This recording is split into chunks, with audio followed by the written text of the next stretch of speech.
राधाकान्त नमस्तुते तप्त कांचन गौरांगी राधे वृंदावनेश्वरी वृषभानुसुते प्रणमामि हरिप्रिय वृंदाय तुलसीदेवाय प्रियाय केशवश्रिताय कृष्ण भक्ति प्रतिदेवी सत्यवते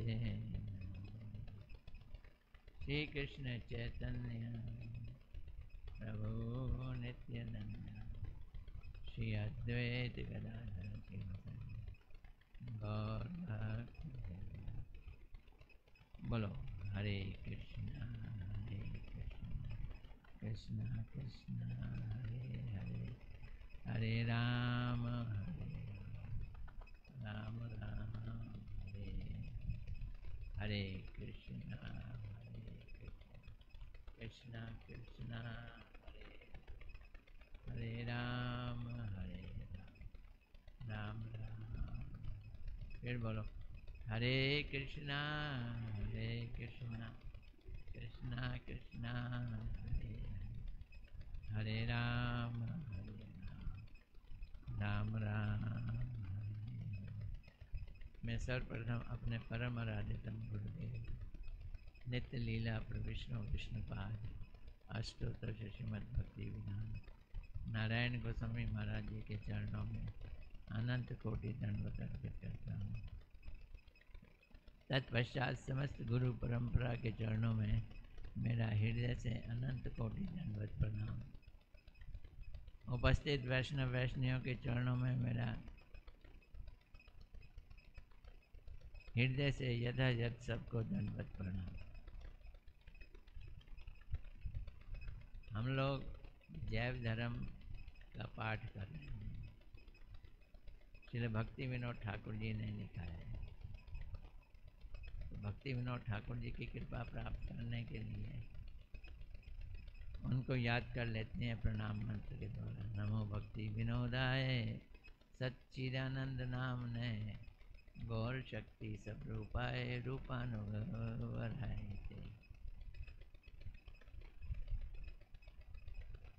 बैठे बैठे एक विचार आया।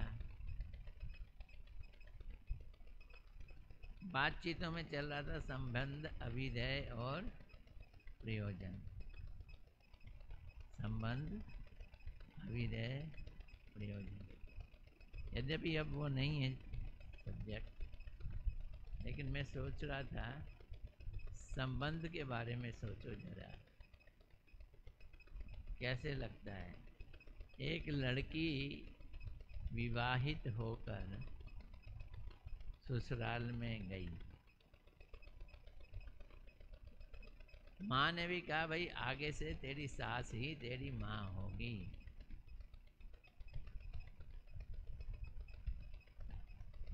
अब सास भी कह रही है मैं तेरी माँ हूँ, मुझको माँ जैसा ट्रीट करना।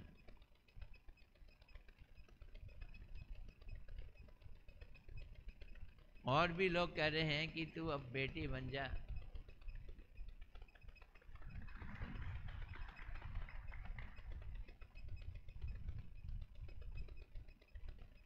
पर ऐसा होता है क्या है? बहू रानी बेटी बन पाती है क्या? कई दिन बीत जाते हैं, कई साल बीत जाते हैं, कभी कभी तो उम्र बीत जाती है। सास सास ही रहती है और बहू बहू रहती है। और अगर बेटी थोड़ी मॉडर्न हो, रोज अपनी माँ से फ़ोन पे 10 बार बात करे,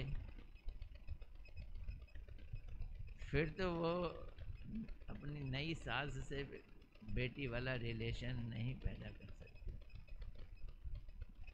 भौतिक जगत में हम देखते हैं संबंध ज्ञान बड़ी टेढ़ी खीर है। यानी अपने मायके से संबंध बना रहेगा तो ससुराल से वो संबंध नहीं जुड़ेगा। ऐसे ही हम लोग अगर संसार वालों के संग भी टेलीफोन करते रहे हैं और भगवान के धाम में मठ में जाकर मठ के गुरु भाइयों के साथ उनके संग भी दोस्ती लगाएं और सोचें कि हमारा संबंध बदल जाए बड़ी जल्दी। होगा नहीं, टाइम लगता है। और टाइम तब लगता है जब हम पुराने फ़ोन करने बंद कर दें। पुराने फ़ोन मायके में फ़ोन करना बंद कर दें। मायके में फ़ोन यानी भौतिक जगत की चीज़ों के प्रति हम अपनी आसक्तियाँ घटाएंगे, तभी नए संबंध जो हैं वो जुड़ पाएंगे, वैसे नहीं। खैर, आज हम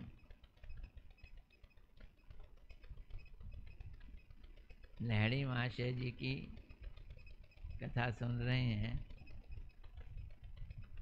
वो बेचारे शांतिपुर के रहने वाले थे, सब कुछ छोड़ छाड़ के वैष्णवों के डेरे में आ गए।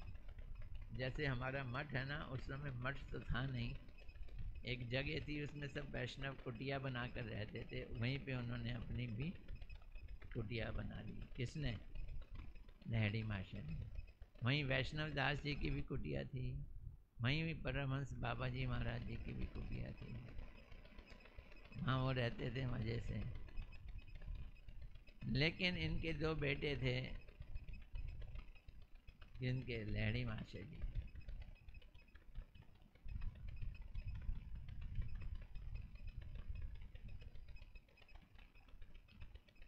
और उनकी पत्नी भी थी। उन्होंने ये तय किया कि अपने पिताजी को हम बोधरूम द्वीप से ले आएंगे। कहाँ पर? शांतिपुर। उनको अलग से कुटिया बना के दे देंगे। विचार प्रेम भरा है, नेक विचार है, लेकिन वैष्णव परंपरा के हिसाब से नेक विचार नहीं है। होता उल्टा है। जनरली बच्चे आ जाते हैं मठों में तो माँ बाप लेने के लिए वापस आते हैं, लेकिन यहाँ पे माँ बाप आ गया है तो बच्चे लेने के लिए वापस आए। श्रील गुरुदेव बतलाते थे कि वो अपना घर छोड़कर मठ में आ गए और घर पे कोई उन्होंने खबर ही नहीं दी। 6 महीने तक घर वालों को पता ही नहीं चला कि लड़का गया कि तो कहाँ गया। एक ट्रेन के गार्ड ने उनको देख लिया और उनको पता चल गया कि ये यहाँ रहते हैं। जिस दिन घर वालों को पता चला कि ये इस मठ में रहते हैं, सारा गांव वहाँ पे आ गया उनको लेने के। खाली फैमिली वाले नहीं, सारे गांव के लोग आ गए उनको लेने के। चल पड़े, वो चले भी गए। लड़के अंदर नहीं रहे, बाहर रहे। और 2, 3, 4, 5 दिन जितने दिन रहे, उस दिन उतने दिन खूब वार्तालाप हुआ। क्यों? गुरुदेव बोलते हैं, देखे तो सही ये गौर नारायण कैसे लगता है वैरागी बनकर। तो मैं एक टिपिकल पर्सनालिटी बन गया, लोग मुझे देखने के लिए आते थे। बहुत सारे बहसबाजियाँ हुई, बाद में वो फिर वापस आ गए।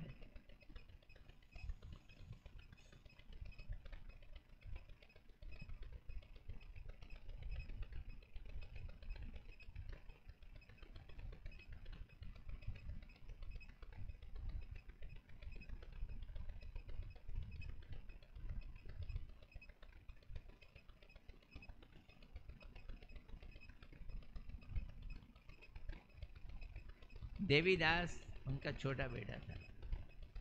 उसने पिताजी को प्रणाम किया और कहा, आपसे एक प्रार्थना है। देखो, बिल्कुल बेटे जैसे बात कर रहे हैं। आपसे एक प्रार्थना है। अब आप शांतिपुर में मकान में ही रहिए, घर आपका, हम आपके, घर पर हम लोग हैं, आपकी सेवा करेंगे, आपको भी सुखी रखेंगे, खुद भी सुखी होंगे। आज्ञा हो तो आप ही की खुशी के लिए एक आपके लिए अलग से कुटिया ही बना देंगे। घर में भी मत रहिए, घर में पास में क्या कहें, कुटिया बना देंगे, वहाँ पे रहिए।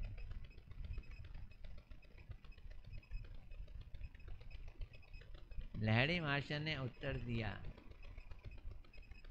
बात तो अच्छी कह रहे हो, परंतु मैं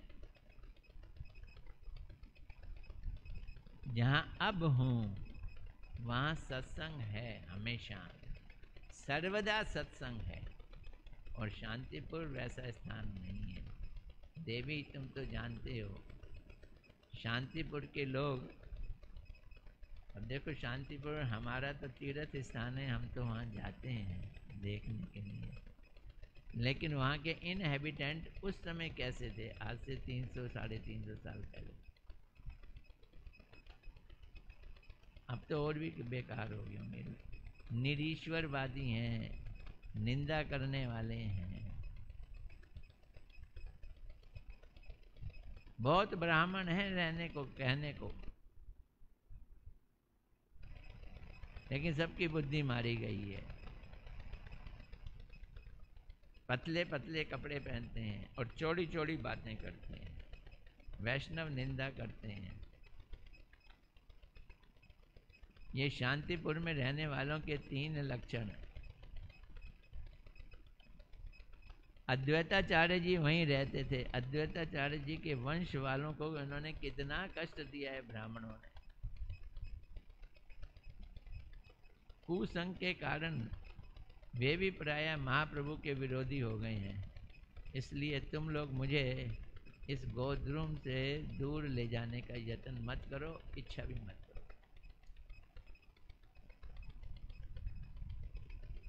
देखो कभी कभी मैं सोचता हूँ हिंदू धर्म, सनातन धर्म कितना महान है, इससे बढ़कर दूसरा कोई धर्म है नहीं। कृष्ण भगवान है, उनका भजन गाओ, भक्ति करो, सर्वश्रेष्ठ है। लेकिन फिर भी हमारे हिंदू धर्म समाज में कितनी मिलावट भरी पड़ी, कर्म कांड के नाम पे, ज्ञान कांड के नाम पे, योग के नाम पे, नास्तिकता के नाम पे। तो ब्राह्मण बनकर भी ब्राह्मण का कार्य नहीं करते, इस कारण हम लोगों के इतने कर्म दूषित हो गए कि हमारे ऊपर मुसलमानों ने आकर राज्य किया। ये हमारा दोष था। एक समय पे तो ऐसा था, शूद्रों के ऊपर, जमादार वगैरह के ऊपर बड़े बड़े लोग, जमींदार वगैरह गांवों में काफ़ी उन लोगों को दबाया करते थे, कष्ट दिया करते थे। आज भुगतना पड़ रहा है। वही शूद्र राजा बन गए हैं, जो ब्राह्मण हैं वो, उनकी हालत खराब हो गई है। कर्मों का लेखा जोखा सबको निभाना पड़ता है।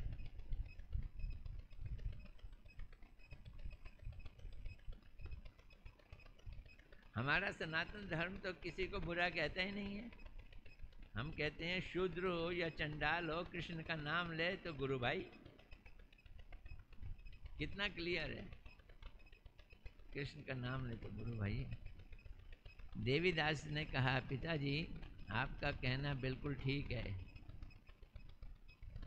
किंतु आप शांतिपुर निवासियों के साथ व्यवहार क्यों करेंगे? अकेले में रहें, निर्जन स्थान में रहें, धर्म का आचरण करें, अपना संध्या वंदन आदि कर क्रिया जो है ब्राह्मणों की वो करें, जो ब्राह्मणों के नित्य कर्म और धर्म है वो करें।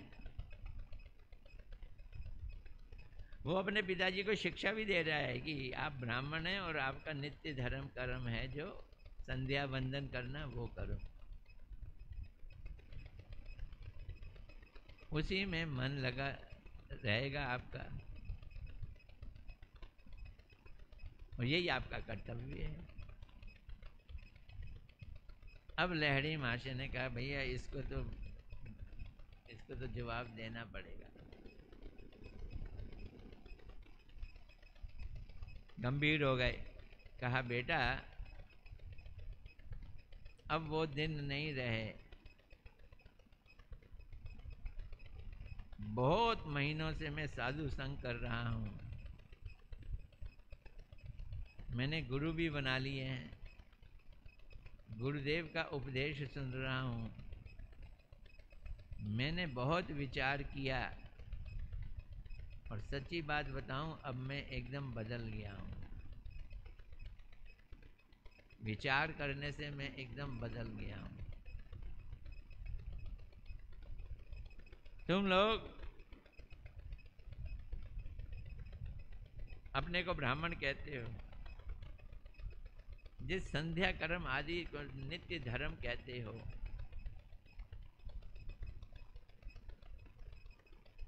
वो वास्तव में नित्य धर्म नहीं, निमित्तिक धर्म है। ये लहरी महाशय ने एक चोट मारी। एकदम नया आदमी है, उसको कह दिया जाए ये नित्य धर्म नहीं है, नित्य कर्म नहीं है, ये नैमित्तिक है। तो नए लोग यहाँ बैठे हुए हैं, जो उनसे पूछा जाए ये नैमित्तिक क्या होता है बताओ तो सही। तो ये भाषा समझ नहीं आएगी हम लोगों को। नित्य धर्म और नैमित्तिक धर्म, कोई आंसर देगा? What is the difference? नित्य धर्म और नैमित्तिक धर्म कौन बताएगा? तुमने तो प्रश्न पूछना था ना, उससे पहले मैं तुमसे पूछूं। बता नित्य धर्म और नैमित्तिक धर्म में क्या? वो ये मैंने लगाया नहीं, इसे लगा लूं, फिर प्रश्नों के उत्तर भी ले सकूंगा।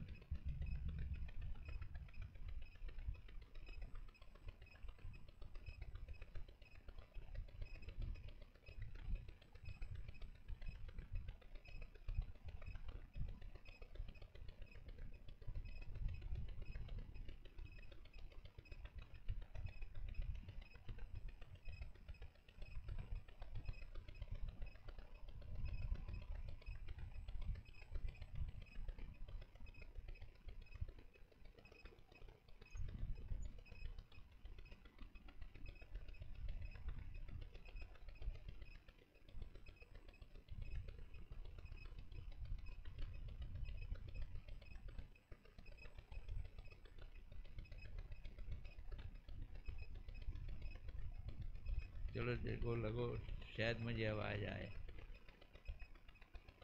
ये लड़का बताने को तैयार है नित्य धर्म और नैमित्तिक धर्म। मुझे उम्मीद है ये बता भी देगा। हाँ बता।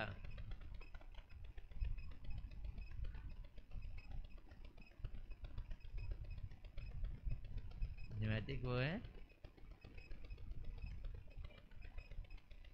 बात तो ठीक है, गलत तो नहीं कह रहे। बजा दो तालियां इसके लिए।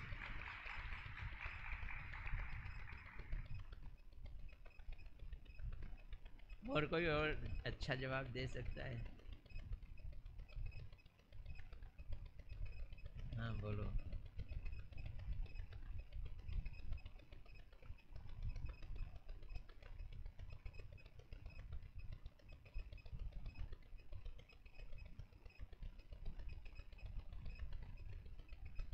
ये भी ठीक है, लेकिन इसमें और कुछ इफ्स एंड बट्स लग सकते हैं। तुम बताओ भाई नित्यानंद, जोर से बोलना।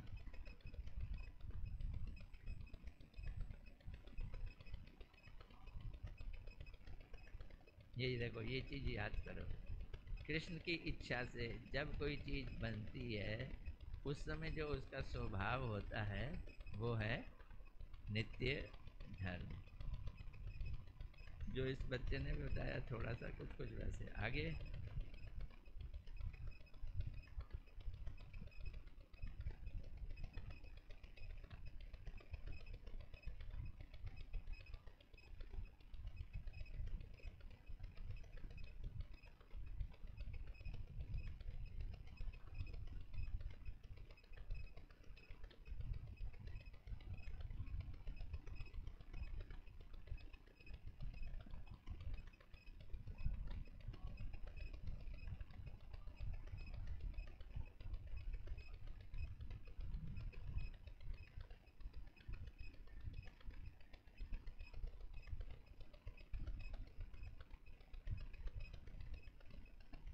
बहुत बढ़िया है, इसको अच्छी तरह से तालियां बजाना। इसने जैव धर्म के हिसाब से बोला। आप लोगों को सुनाई दिया कि नहीं? मैं इसको रिपीट कर रहा हूँ। जो आज जो वस्तु पैदा होती है, जिस समय उसका जो नेचर होता है, धर्म, वो धर्म है। कौन सा धर्म है? नित्य धर्म है। लेकिन किसी दूसरी चीज के संग में आने से उसका वो धर्म क्या हो जाता है? चेंज हो जाता है। तो दूसरी चीज को निमित्त कहते हैं।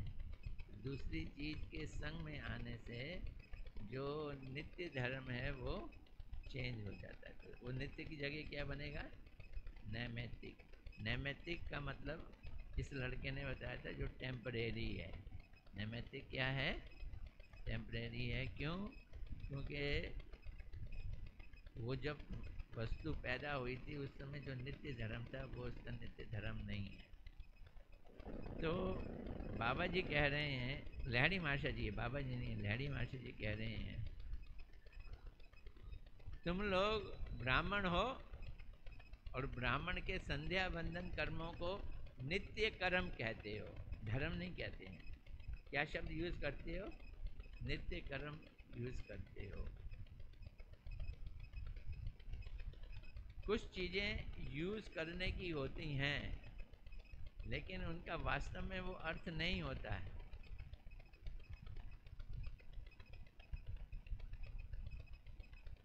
तो जिसे तुम नित्य कर्म कहते हो वो नित्य धर्म नहीं है, वो निमित्तिक धर्म है। अब ये भवें चढ़ाने लगा, ये कहना क्या चाहते हैं? नित्य कर्म है, नित्य कर्म नित्य धर्म नहीं है, निमित्तिक धर्म है। ये निमित्तिक कहाँ से आ गया? नित्य कहाँ से चला गया? कोई नया आदमी आए तो उसका माथा ठनकेगा ना, उसको दिक्कत आएगी।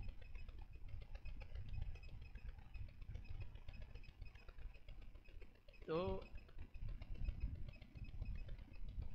तुम्हारा जो धर्म है, ब्राह्मण बनकर जो तुम करते हो और करते हुए अकड़ते हो, और अकड़ते हुए कहते हो मैं क्या कर रहा हूँ?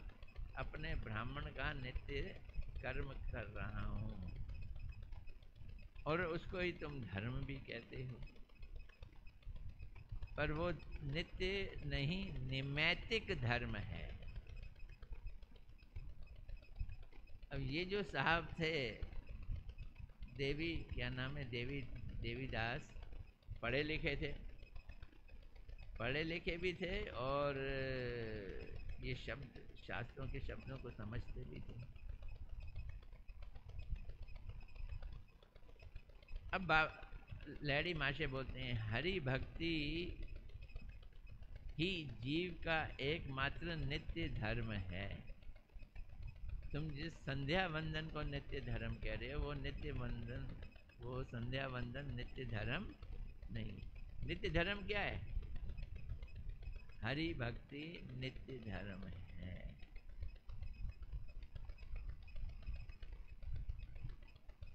और ये संध्या वंदन नित्य कर्म हो सकते हैं लेकिन धर्म नित्य नहीं है। ये कौन सा धर्म है? निमित्तिक धर्म। एक कारण समझ लो कैसे। तुम अपने को ब्राह्मण समझते हो इसलिए संध्या वंदन करते हो, तो ब्राह्मण होने के कारण संध्या वंदन है, इसलिए संध्या वंदन नित्य कर्म नहीं है। ब्राह्मण होने के कारण ये क्या हो गया? निमित्तिक कर्म हो गया। बोलो, ये वाली भाषा समझ आ रही है ना?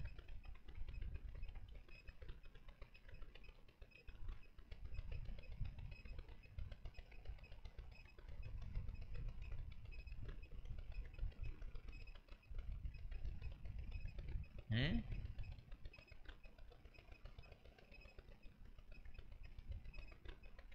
हाँ, जल का नित्य धर्म है तरलता, जैसे उन्होंने उदाहरण दिया। और ठंडा हो जाए, बर्फ बन गई, तो बर्फ कौन सा धर्म हो गया? निमित्तिक हो गया। चंदन का धर्म है खुशबू फैलाना, लेकिन वो मिट्टी के तेल में डाल दिया जाए तो अब उससे जो निकलेगी खुशबू, वो उसका नित्य धर्म नहीं है। वो क्या है? वो निमित्तिक धर्म।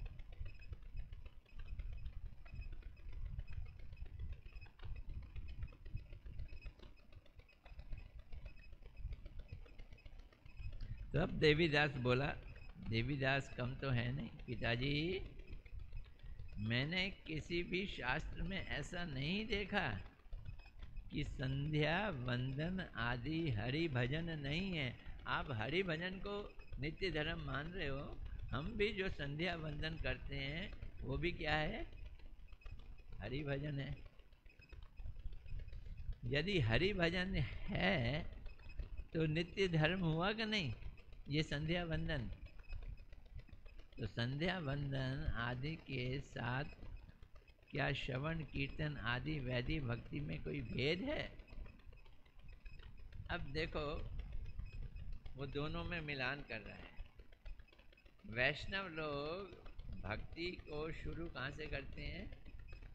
श्रवण से, कीर्तन से। और ये ब्राह्मण लोग अपने नित्य कर्म को कहाँ से शुरू करते हैं? संध्या वंदन से। संध्या वंदन में ओम केशवाय नमः, नारायण नमः, माधवाय नमः क्या किया? आचमन किया, तो भगवान का नाम आ गया ना। ऐसे ही कई जगहों पे भगवान का नाम आ जाता है। अब ये ओम केशवाय नमः नारायण नमः करना ज़्यादा भक्ति है या कथा सुनना ज़्यादा बड़ी भक्ति है? तो अब ये कह रहा है ब्राह्मण जो संध्या वंदन कर रहे हैं वो भी हरि भजन है, और आपने जो वैष्णवों का हरि भजन नाम दिया है, श्रवण कीर्तन अर्चन, ये जो नवदा भक्ति है जिसे आप वैदिक भक्ति कहते हो, दोनों में क्या अंतर है बोलो तो? कौन पूछ रहा है? देवीदास पूछ रहा है। क्या अंतर है? संध्या वंदन आदि के साथ क्या श्रवण कीर्तन और वैदिक भक्ति में कोई भेद है? दोनों को तराजू में तोलो, कौन सी चीज भारी है? तब लहड़ी महाशय ने कहा, बेटा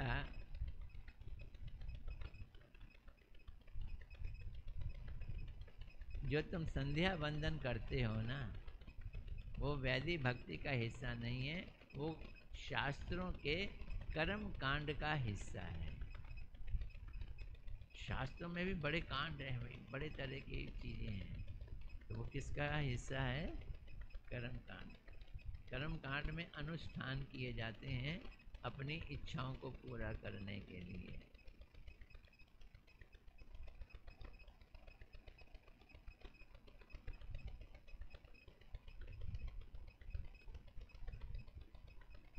और लहड़ी महर्षि बता रहे कर्म कांड संध्या वंदन आदि अनुष्ठान में अंतर ये है कि कर्म कांड और कर्म कांड में लिखी हुई संध्या और उसमें लिखे हुए किए गए वंदन, इसका जो अनुष्ठान किया जाता है ब्राह्मणों के द्वारा, उसका उद्देश्य क्या है?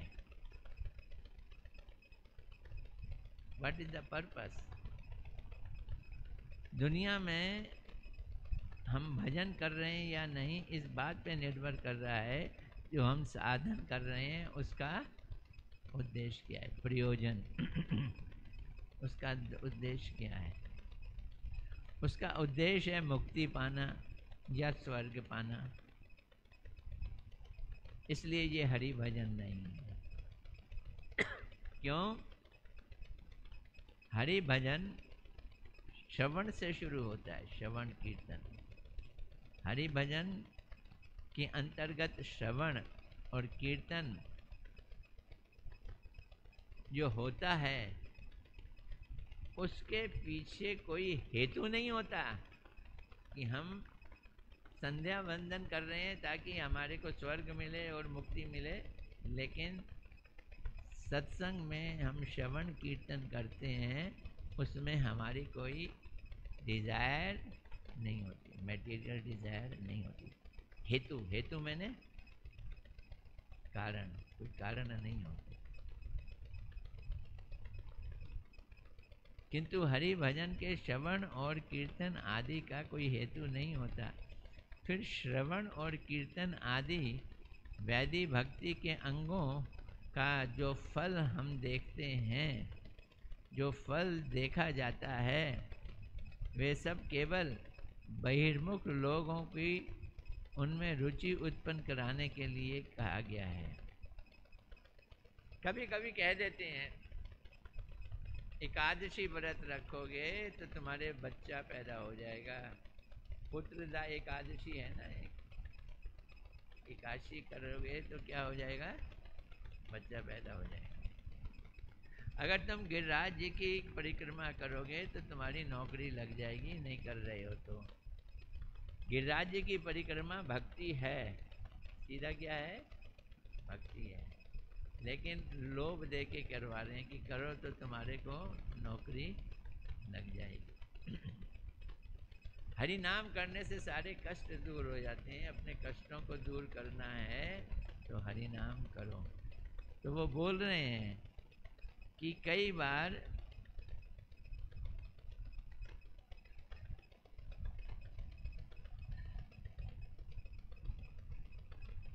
श्रवण कीर्तन आदि वैदिक भक्ति के अंगों का फल दिखाया जाता है। ऐसा करने से ये मिलेगा, ऐसा करने से ये मिलेगा, फल दिखाया जाता है। ये सब केवल बहिर्मुख लोगों को भक्ति में लाने के लिए ऐसा किया जाता है। हरि भजन का हरि सेवा के अतिरिक्त कोई फल नहीं है। वास्तव में हरि भजन का एक ही फल है, वो क्या है, हरि की सेवा। इसमें कोई दूसरा फल है ही नहीं।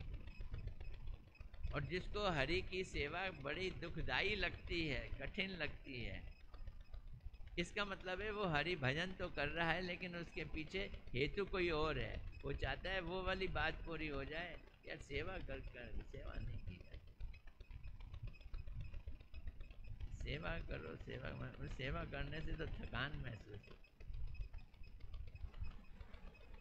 तो हरि भजन का फल है हरि भजन, हरि सेवा का फल है हरि सेवा। सेवा और सेवा और सेवा, ये चाहत बढ़ जाना, ये है हरि भजन। तब देवीदास ने कहा हरि भजन आदि अंगों का गौण फल भी होता है, ये तो मानना होगा ना। ठीक है, हरि भजन का फल हरि भजन है। संग में आप ये भी कहते हो जो मांगोगे वो भी मिल जाएगा। तो जो मांगोगे वो भी मिल जाएगा, वो गौण फल हो गया। कौन सा फल, गौण। मुख्य क्या है, मुख्य क्या है, मुख्य तो हरि भजन का फल हरि भजन ही है, हरि की सेवा ही है। तो लहरी महाशय बोलते हैं साधकों के भेद के अनुसार गौण फल होता है। जैसा साधक वैसा गौण फल। भगवान भी हर किसी को पूरा फल नहीं देते हैं, जैसा साधक वैसा फल। और एक क्लास रूम में क्लास चल रही थी, भूगोल की क्लास थी। टीचर पढ़ा रहा था दिन कैसे होता है, रात कैसे होती है, सूरज कैसे उगता है डूबता है। तो उसको चेक करने के लिए इंस्पेक्टर आया, वो पीछे बैठ के देख रहा है टीचर कैसे पढ़ा रहा है। टीचर कहता है बच्चों रोज पूरब दिशा में सूरज उगता है और फिर वो चलता है, सारे पृथ्वी का चक्कर लगाता है और शाम को वो नीचे डूब जाता है। वो इंस्पेक्टर को बड़ा गुस्सा आया, वो बोला कितना गलत पढ़ा रहा है। इंस्पेक्टर ने कहा मास्टर जी ये क्या पढ़ा रहे हो। बोलते क्यों, अरे पृथ्वी घूमती है, सूरज खड़ा रहता है, पृथ्वी के घूमने के कारण दिन होता है और फिर रात हो जाती है, ये क्यों नहीं पढ़ा रहे। बोलते हैं अगर ये मैं पढ़ाऊंगा तो ये ढेर सारे प्रश्न करेंगे मेरे बच्चे और उसका मुझे जवाब देना पड़ेगा। मैं तो उतना ही पढ़ा रहा हूँ जितनी मुझे तनख्वाह मिलती है। कितना पढ़ा रहा हूँ, जितनी मुझको तनख्वाह मिलती है। तनख्वाह इतनी मिलती है जी, और इतना ही मैं पढ़ा सकता हूँ। पृथ्वी को गोल घुमाना हो तो मेरी तनख्वाह को भी घुमाना पड़ेगा।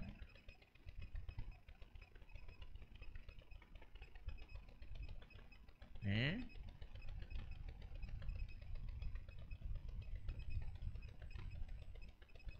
हाँ,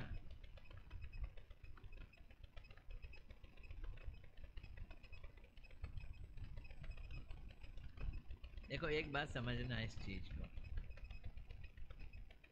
सूरज घूम रहा है पृथ्वी के चारों ओर, हमारे शास्त्र कहते हैं उसको रथ चला रहा है, अरुण उसका चलाने वाला है।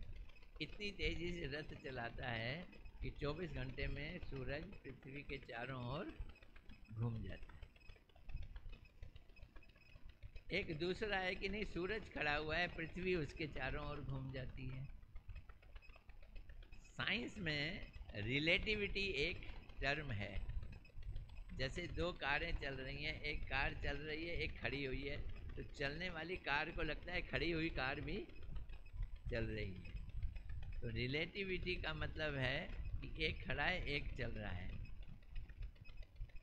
तो हम दोनों ही बातें मान लेते हैं कि पृथ्वी खड़ी है, सूरज उसके चारों ओर घूम रहा है, या साइंटिस्ट कह रहे हैं पृथ्वी खड़ी है, सूरज चारों ओर घूम रहा है, और साइंटिस्ट कहते हैं कि सूरज खड़ा है, पृथ्वी उसके चारों ओर घूम रही है। नेट रिजल्ट सेम है, रिजल्ट में कोई फर्क नहीं आएगा, इसलिए हम झगड़ा नहीं कर रहे हैं।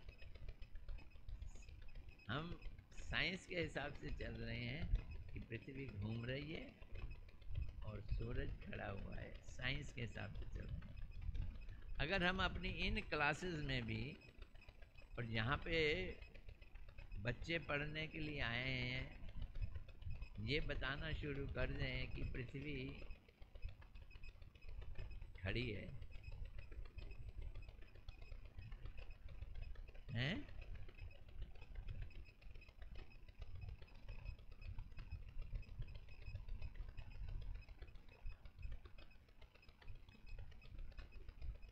हाँ, एक तो अनेक प्रश्न हो जाएंगे और हमें खुद नहीं इस सब की ज़्यादा डिटेल मालूम है, तो इसलिए ये मानते हुए चलो फिलहाल कि पृथ्वी घूमती है और सूरज खड़ा है। कम से कम हमारे शास्त्र ये तो नहीं मान रहे कि पृथ्वी फ्लैट है, भूगोल। भू कैसी है? गोल है, भूगोल हम पढ़ते हैं। तो जैसा जैसा वैष्णव, वैसे वैसे शास्त्रों में बात बताई गई, जैसी तनख्वाह वैसी पढ़ाई। अब वैष्णव भी उन्हीं अंगों का पालन करते हैं, किंतु उनके पालन करने में दो प्रधान उद्देश्य होते हैं। जो अवैष्णव हैं वो पूजा पाठ कराते हैं, वो किस लिए कर रहे हैं? दो चीज़ों के लिए, या तो भोग मिले, स्वर्ग, या मोक्ष मिले। साधन क्रिया के आकार में कोई भेद नहीं देखा जाता, परंतु भेद है साधकों की निष्ठा में। देखो भैया, ये बात याद कर लो, मेन चीज़ है साधक की निष्ठा। साधक की निष्ठा बहुत काम करती है। मायावादी लोग भी सूरज वगैरह की पूजा करते हैं, विष्णु की पूजा करते हैं, शिव जी की पूजा करते हैं, लेकिन वो मायावादी हैं, उनको क्या मिलता है? और भक्त लोग भी करते हैं, भक्त उन्हें भगवान मानकर करते हैं, और मायावादी उन्हें टेम्परेरी मानकर निराकार में लीन होने की बात सोचते हैं। आपकी निष्ठा, आपकी विश्वास, आपके श्रद्धा पे बहुत काम करती है बात। मैं ये बात कई दिनों से कह रहा हूँ और आपको फिर आज रिपीट कर रहा हूँ। जितनी ज़्यादा निष्ठा और विश्वास होगा उतना अच्छा फल मिलेगा आपको। कर्म कांड में कृष्ण पूजा द्वारा चित्त शोधन और मुक्ति अथवा रोग शांति में या पार्थिविक फल पाया जाता है। हम कर्म कांड कर रहे हैं, कृष्ण की पूजा कर रहे हैं, उसमें हमें क्या मिलता है? मुक्ति मिलती है, शांति मिलती है और संसारिक फल मिलते हैं। वही हम कृष्ण की पूजा भक्ति के अंगों के हिसाब से करें तो भक्ति के अंग रूप में वही कृष्ण पूजा केवल कृष्ण नाम और प्रेम उत्पन्न करती है। तो हो कृष्ण की पूजा रही है, लेकिन दोनों के उद्देश्य अलग हैं। फर्क पड़ गया ना। जैसे घर में तिजोरी की चाबी पड़ी हुई है तकिए के नीचे,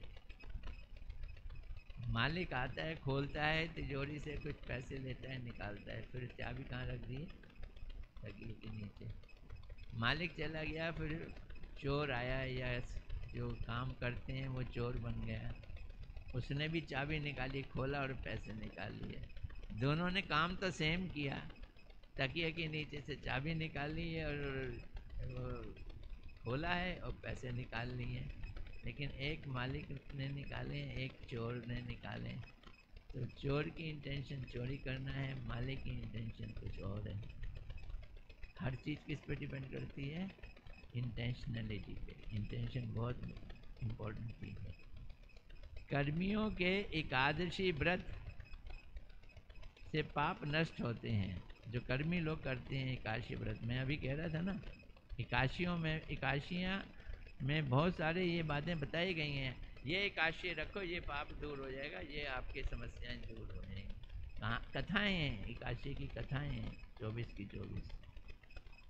और भक्त भी एकादशी व्रत रखते हैं। वो किस लिए रखते हैं? वो रखते हैं हरि भक्ति बढ़ जाए। अब ये समझना हमारा मकसद क्या है, ये बहुत इम्पोर्टेंट बात है। देखा कितना ज़मीन आसमान का अंतर है। तुम जिस भक्ति को भक्ति कह रहे हो, कर्म कांड को भक्ति कह रहे हो, जिसे नित्य कर्म कह रहे हो, और जो असली भक्ति के अंग हैं, इन दोनों में कितना अंतर है, कितना सूक्ष्म अंतर है।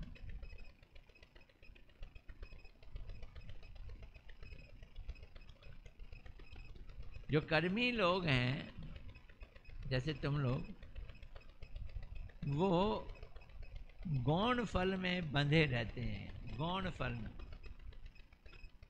असली फल नहीं। कौन सा फल? गौण फल। जैसे अगर नीचे से पेट्रोलियम निकाला जाए और उसको साफ किया जाए, उसको जब साफ करते हैं तो वो पेट्रोल बन जाता है। बेस्ट पेट्रोल होता है वो हवाई जहाज में काम आता है। ये मुख्य फल है किसका? पेट्रोलियम। और जो वर्स्ट फल है, एकदम घटिया फल है, वो है ग्रीस। ग्रीस का नाम सुना है? काले रंग की ग्रीस होती है ना, वो अपनी मशीन में तेल करने के लिए लगाते हैं, हाथ काले कर सकती है वो। घटिया चीज़ है ग्रीस, गौण फल है ग्रीस। अब जिसको अपनी मशीनों को लुब्रिकेट करना है, उसको तो ग्रीस चाहिए, उसको तो हवाई जहाज वाला पेट्रोल चाहिए नहीं। तो कुछ गौण फल वाले होते हैं और कुछ असली फल वाले होते हैं। तो भाई जो गौण फल वाले हैं वो हैं जिन्हें ग्रीस चाहिए। कभी भी गौण फल की बात हो तो क्या याद कर लो? ग्रीस चाहिए। और जिसको मुख्य फल चाहिए उसको क्या चाहिए? हवाई जहाज वाला पेट्रोल चाहिए। भक्ति चीज एक ही है, कृष्ण की ही भक्ति है। पुष्प दिया, धूप दिया, ये किया, नाम किया, अर्चन किया, लेकिन पीछे से इंटेंशन अलग होगी। जितने प्रकार के गौण फल हैं वो सब मिलाकर भी दो भागों में बांट दिए जाते हैं, भुक्ति और मुक्ति। गौण फल क्या है? कृष्ण भक्ति के गौण फल या तो भोग मिलेंगे या क्या मिलेगा? मुक्ति क्यों मिलेगी वही बताना। हुँ? मुक्ति क्यों मिलेगी? भोग के फलों को मांग मांग कर हम थक जाएंगे, पर प्रारब्ध से ज्यादा मिलने वाला नहीं है, और जितना मिलेगा उतना कष्ट देगा। हम भक्ति करेंगे, कुछ पाने की इच्छा करेंगे, कुछ मिल भी गया, लेकिन उस मिलने के बाद भी हमारी संतुष्टि नहीं होगी। जैसे एक राजा था, एक आदमी था, उसका दिल कर रहा था कि वो राजमहल में रहे और गद्दों पे सोए। कर्म उसके अच्छे थे नहीं, मर गया। अब इच्छा क्या थी? राजमहल में सोए। कर्म अच्छे नहीं थे तो वो मक्खी बन गया राजमहल की। अब वो राजमहल के पलंग पे बैठ जाता है और सोता है। उसको संतुष्टि हुई क्या? संतुष्टि तो नहीं हुई। तो इस तरह से तरह तरह के कर्मों के कारण हमारे को जो फल मिलता है उससे संतुष्टि नहीं होती।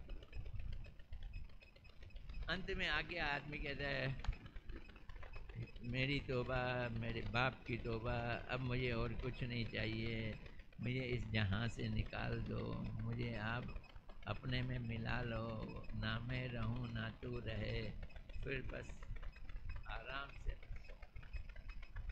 ये मुक्ति है। मुक्ति क्या है? कि अब जीना नहीं, ये जीना बेकार है, इसे मुक्ति कहते हैं। सिर दर्द है तो सिर हटा दो, सिर भी नहीं रहेगा और दर्द भी नहीं। ये कब आती है मुक्ति?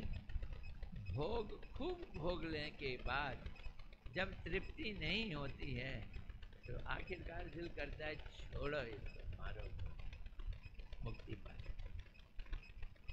उससे को भगवान की सेवा, बोलते सेवा नाम की चीज मेरे आगे मत लेना, सेवाएं कर करके तो मैं इतना जर्जरित हो चुका हूँ।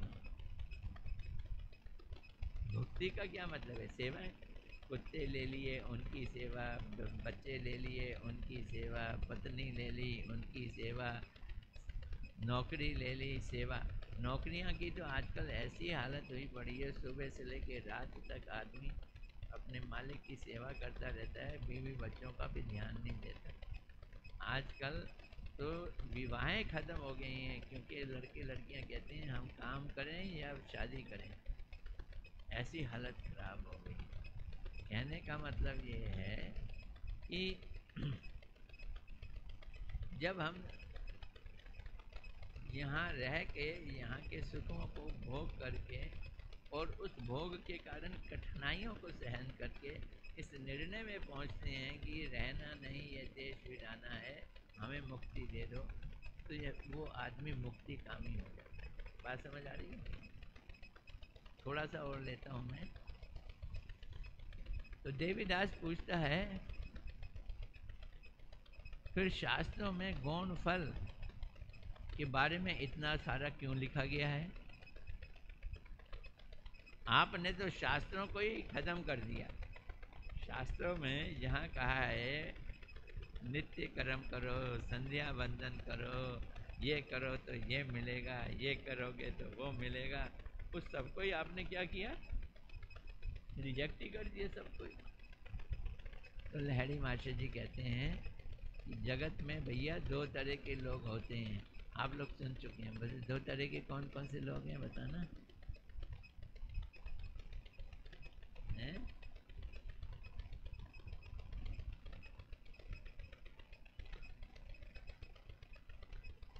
नहीं, संसार में हाँ बद्ध जीव उनका नाम दिया गया है, उदित विवेक और अनुदित विवेक, दो तरह के लोग होते हैं, उदित विवेक और अनुदित विवेक।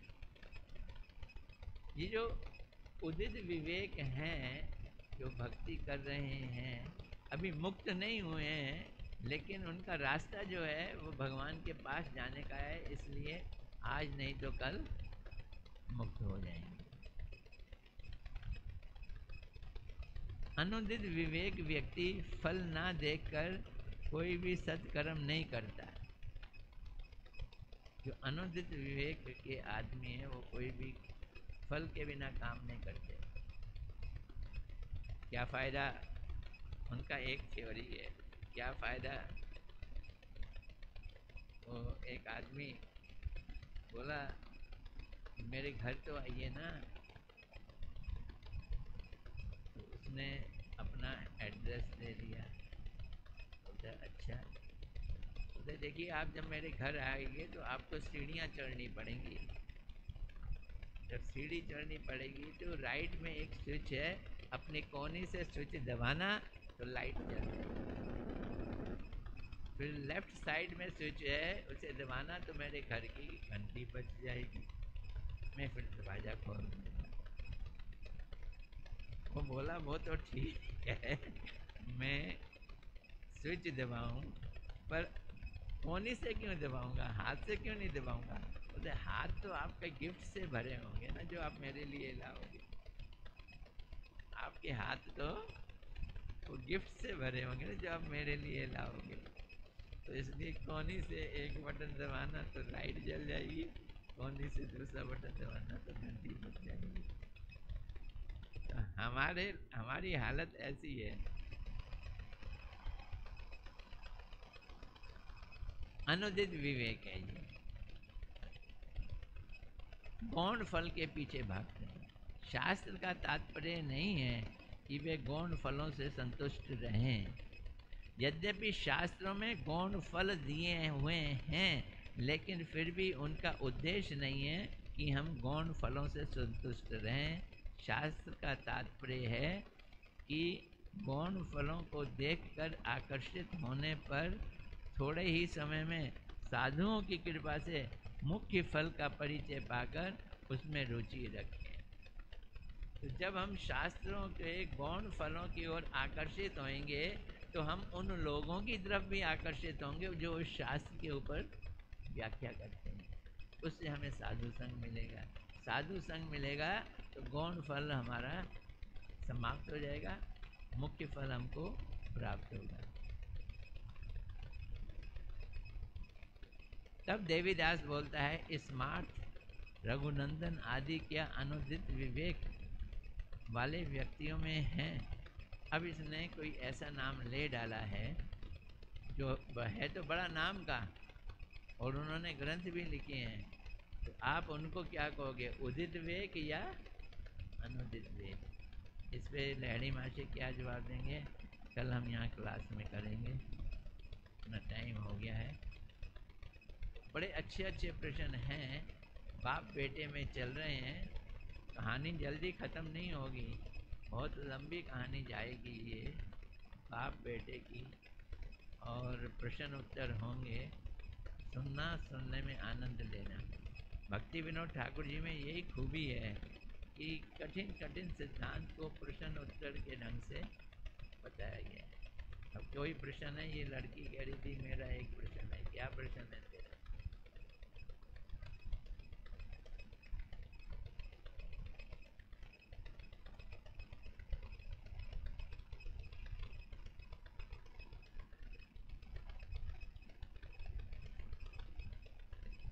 कौन सी स्टेज पे तुम चाहती हो? हैं? प्रेम नहीं है, भाव के करीब है, आसक्ति और भाव समझ सकते। प्रेम इस शरीर में हो ही नहीं पाता।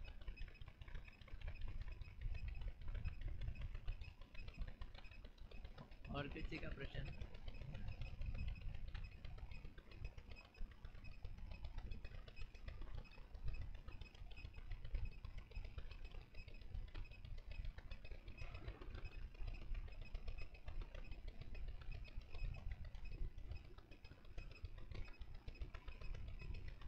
नहीं, जो संध्या वंदन कर रहा है उसकी कोई इच्छा नहीं है, वो लहड़ी माशे बन जाएगा।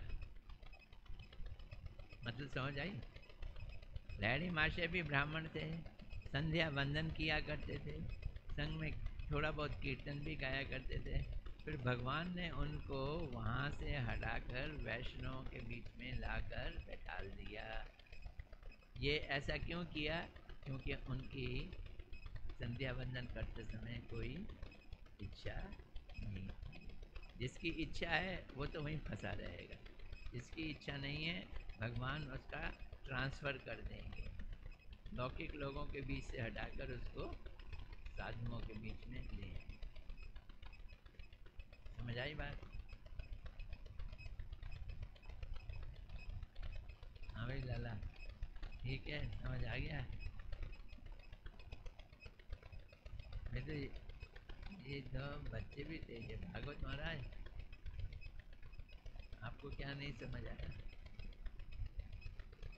कुछ समझ नहीं आया?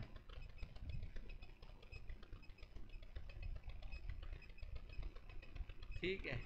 हरे कृष्णा हरे कृष्णा कृष्णा कृष्णा हरे हरे, हरे राम राम राम।